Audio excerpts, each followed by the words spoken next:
तो मध्य प्रदेश और छत्तीसगढ़ के चुनाव आज खत्म हो चुके हैं। मध्य प्रदेश में कुछ जगहों पर हिंसा की खबरें आई, हालांकि वोटिंग प्रतिशत बेहतर रहा, लगभग 72%। अब सवाल ये कि हवा का रुख किधर है, कांग्रेस की तरफ है या बीजेपी की तरफ? पीएम मोदी को मध्य प्रदेश में अपने पन्ना प्रमुखों की सेना पर भरोसा है, तो राहुल गांधी को यकीन कि इस बार उनके कार्यकर्ता वोटर्स को कांग्रेस के पक्ष मोड़ चुके हैं। फैसला 3 दिसंबर को होगा, लेकिन उससे पहले पन्ना प्रमुखों का रिपोर्ट कार्ड क्या कहता है, अब देखिए जरा मध्य प्रदेश और छत्तीसगढ़ की चुनावी जंग की आज की रिपोर्ट।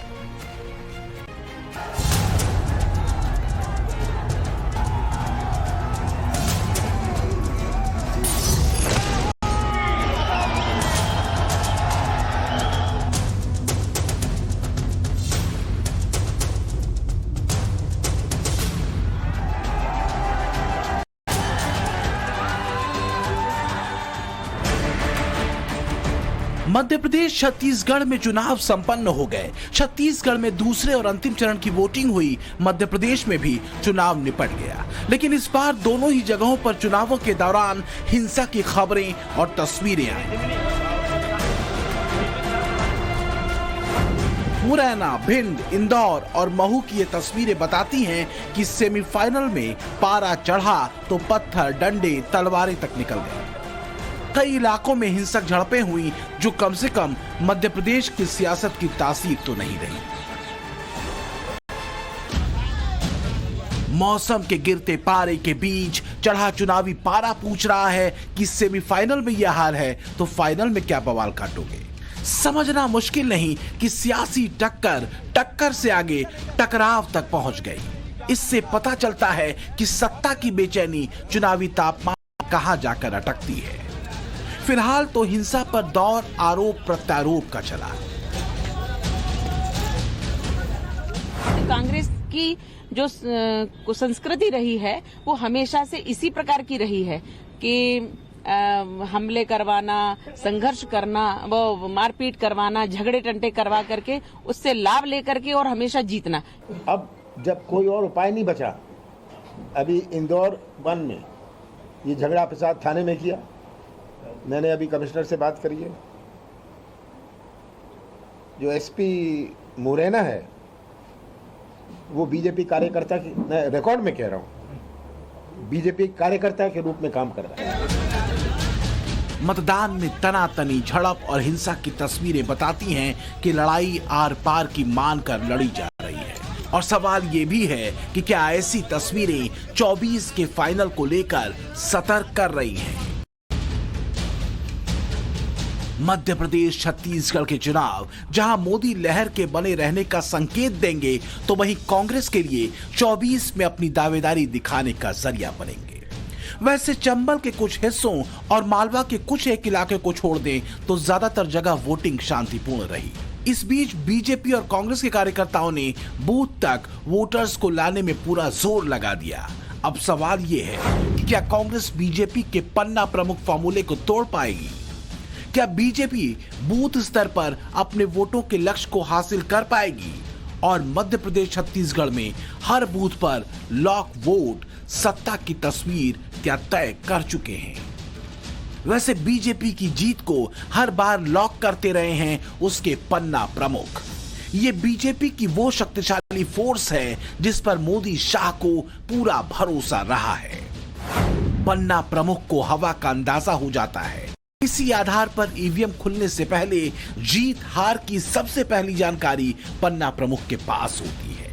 2014 के बाद से पन्ना प्रमुखों की तगड़ी किलेबंदी मोदी विजय का सूत्र रही है। लोग आपकी ताकत जानते हैं कि नहीं जानते मुझे पता नहीं है,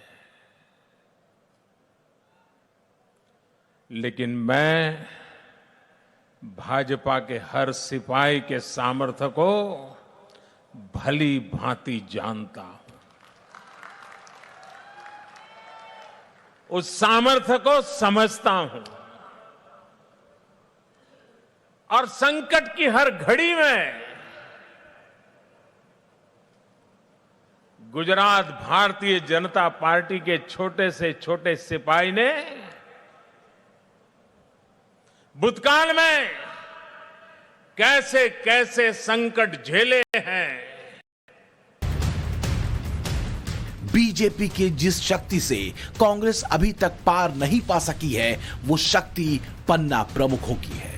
करीब करीब हर प्रदेश में बीजेपी ने पन्ना प्रमुखों की एक अच्छी खासी फौज तैयार कर रखी है। जैसे मोदी के अभेद्य किले गुजरात में ही 82 लाख पन्ना प्रमुख हैं, जो बीजेपी की रीढ़ है। ठीक इसी तरह बीजेपी ने मध्य प्रदेश में इस बार 21 लाख पन्ना प्रमुख बनाने का लक्ष्य रखा था। जून 2023 तक बीजेपी ने 14 लाख पन्ना प्रमुख बना भी लिए थे। पन्ना प्रमुख वास्तव में मोदी शाह की वो आर्मी है जो चुनाव दर चुनाव जीत को लॉक करती रही है, फिर चाहे वो विधानसभा चुनाव हो या फिर लोकसभा चुनाव। तो जो परिवर्तन हुआ है वो परिवर्तन का 100% यश, 100% इसका यश अगर किसी को जाता है तो यहां पर आए हुए मेरे सारे पन्ना प्रमुख भाइयों बहनों और कार्यकर्ताओं को जाता है। कांग्रेस ने भी इस बार बीजेपी के फॉर्मूले पर ही बूथ स्तर पर प्लान तैयार किया। तो क्या मध्य प्रदेश छत्तीसगढ़ में क्या होने वाला है, इसका अंदाजा बूथ लेवल पर कार्यकर्ताओं को लग चुका है। भाई साहब, क्या नाम है आपका? मेरा नाम रमेश सिंह राजपूत है। रमेश सिंह जी, कौन सा बूथ है ये? आपकी क्या जिम्मेदारी? मैं पन्ना प्रमुख हूँ। मेरा बूथ 170 है। 170 है। कितने वोटर्स हैं इस बूथ में? 982 वोट हैं इसमें। 982 वोट जी। और कितने वोट डले हैं आपके? अभी 600 के लगभग वोट डल चुके हैं। 600 के लगभग, मतलब 70% के आसपास वोट डल चुका है। जी जी। ये जो बूथ है यहाँ पर बड़ी तादाद में वोटर्स हैं, 900 से ज्यादा वोटर्स हैं, जिसमें से 600 वोट अब तक डल चुके हैं। और यहाँ पर जो पन्ना प्रमुख हैं उनके मुताबिक ये जो रुझान है ये बताता है कि इनका जो उम्मीदवार है बीजेपी का, वो जीत सकता है, उसकी संभावनाएं दिख रही हैं। वोटर हमसे बराबर मिल रहा है, हमसे पर्ची लेके जा रहा है और हमें आशीर्वाद देके जाता है, कहता है कि धन्यवाद आप वक्त से बदलाव का। अच्छा, क्या लग रहा है, क्या अंदाजा है आपका जिस तरह से वोटर आ रहे हैं, वो क्या बात कर रहे हैं, क्या मान रहे हैं? और आप क्या ये मान के चलते हैं कि जो वोटर आपके पास पर्ची लेने आ रहा है वो आपको ही वोट देगा? अभी क्या है, नरेला विधानसभा के अंदर पूरा बदलाव का माहौल है। इसी तरह छिंदवाड़ा में भी कांग्रेस और बीजेपी के पन्ना प्रमुखों के परिणामों को लेकर अपने दावे हैं। दोनों ही जो राजनीतिक पार्टियां हैं जो आपस में आमने सामने है, बीजेपी और कांग्रेस, दोनों तरफ का ये दावा है कि एक तरफ कहीं बदलाव की बात कही जा रही है, वहीं दूसरी तरफ ये भी कहा जा रहा है कि बीजेपी जो है एक बार फिर सरकार बनाएगी। इस बार तो हवा तो कांग्रेस की दिख रही है। ये विधानसभा 125 क्षेत्र है और इस बार माननीय कमलनाथ जी फिर एक बार मुख्यमंत्री बनने वाले हैं। ये एक ही सवाल है कि 43 साल हो गए यहाँ पर कांग्रेस की सरकार है। कांग्रेस के जमाने में यहाँ कमलनाथ जी के पास 22 फैक्ट्री है। 22 फैक्ट्री में से छिंदवाड़ा जिले में कितनी फैक्ट्री आई? ये बात क्यों है कि पन्ना प्रमुखों को एक आइडिया जीत हार का मिल जाता है? इसे समझने के लिए पन्ना प्रमुख क्या होते हैं ये जानिए। पन्ना मतलब होता है वोटर लिस्ट का एक पेज। एक पन्ने में करीब 30 वोटर्स के नाम होते हैं। पन्ना प्रमुख का काम होता है सभी वोटर्स से संपर्क करना, वोटरों को पार्टी के लिए वोट करने के लिए मनाना और बूथ प्रबंधन से लेकर वोटर को बूथ तक लाने की जिम्मेदारी। और इसी आधार पर यह बात कही जाती है कि नतीजों का अंदाजा पन्ना प्रमुखों को पहले ही लग जाता है। बीजेपी चुनाव में अपने पन्ना प्रमुखों को टारगेट देती है और वो इसे अचीव करने में पूरा जोर लगा देते हैं। लेकिन इस बार बीजेपी के पन्ना प्रमुखों की फोर्स क्या कह रही है और छत्तीसगढ़ की राजधानी रायपुर में कैसी रही वोटिंग? इस सुबह से आप वोटिंग प्रोसेस में सभी की मदद कर रहे हैं, गाइड कर रहे हैं, समझ में आ रहा है किस तरह का माहौल है अभी पूरा?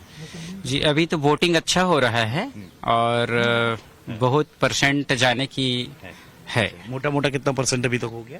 अभी वही 50-55 के आसपास ही हो पाया है। अच्छा, तो अभी आप ये तो महसूस कर ही पा रहे होंगे कि यहाँ दो तरफा मुकाबला है या निर्दलीय भी फाइट में है? तीनों पार्टी का वैसे है सर। 2014 के बाद देश में और उससे पहले गुजरात और बाद में कई प्रदेशों में बीजेपी के शक्तिशाली पन्ना प्रमुखों की फौज ने कांग्रेस को किनारे लगा दिया। पन्ना प्रमुखों की इसी फोर्स ने न सिर्फ जमीन पर राष्ट्रवाद और विकास के पक्ष में परसेप्शन गढ़ा, बल्कि उससे वोटर्स को कन्विंस भी किया। 2019 के बाद बीजेपी अकेले 37% से ज्यादा के वोट बैंक के साथ देश की सबसे मजबूत पार्टी बन चुकी है। तो वहीं 70 साल तक देश की एक तरफा कमान संभालने वाली कांग्रेस महज 19% के वोट शेयर में सिमट चुकी है। वोट प्रतिशत का यह फासला बड़ा है और बीजेपी के पन्ना प्रमुख और पन्ना सदस्यों की टीम और उसके संकल्प से सिद्ध हुआ है।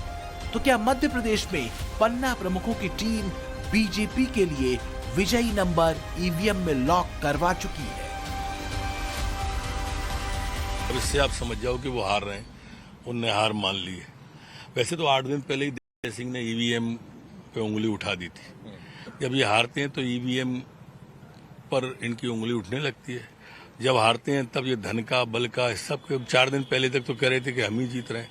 अब मतदान हो गया और समझ में आ गया कि भाजपा जीत रही, तो ये बहाने ढूंढ रहे हैं। कितनी वोटों से जीतने वाले हैं आप? मैं 36,000 बोल चुका। 36,000 से जीतेंगे ऊपर। और पूरे प्रदेश में कितनी सीटें आने वाली हैं? 150 के ऊपर।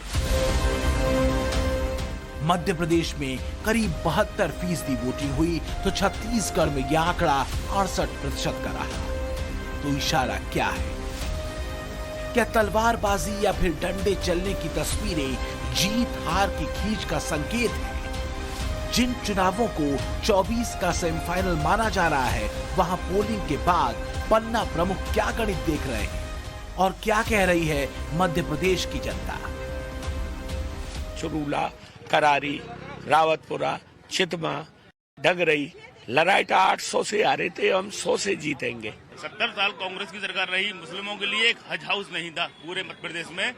मुस्लिमों के लिए एक हज हाउस नहीं था 70 साल में। 10 साल में मध्य प्रदेश के अंदर 2 हज हाउस दिए हैं।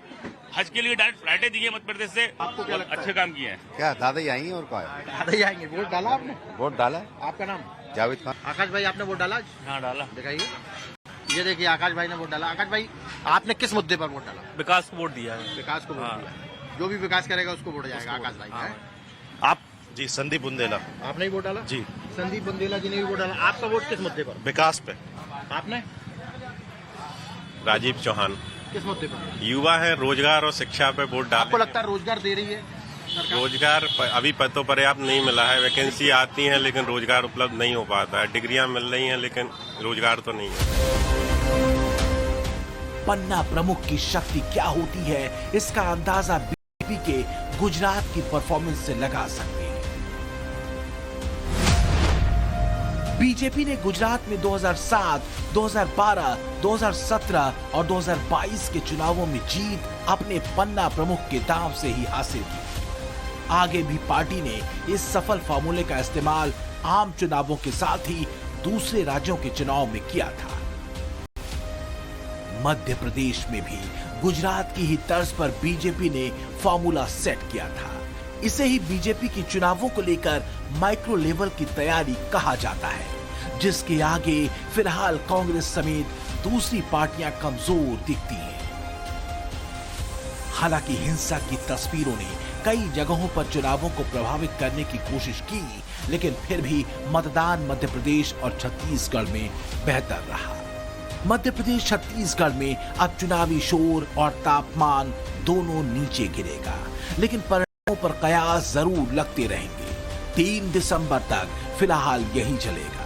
राजनीतिक दावे अपनी जगह, लेकिन ये बात तो तय है कि जमीन पर सच क्या है, इसकी रिपोर्ट सियासी पार्टियों के कारकुनों ने अपने नेताओं को दे ही दी होगी।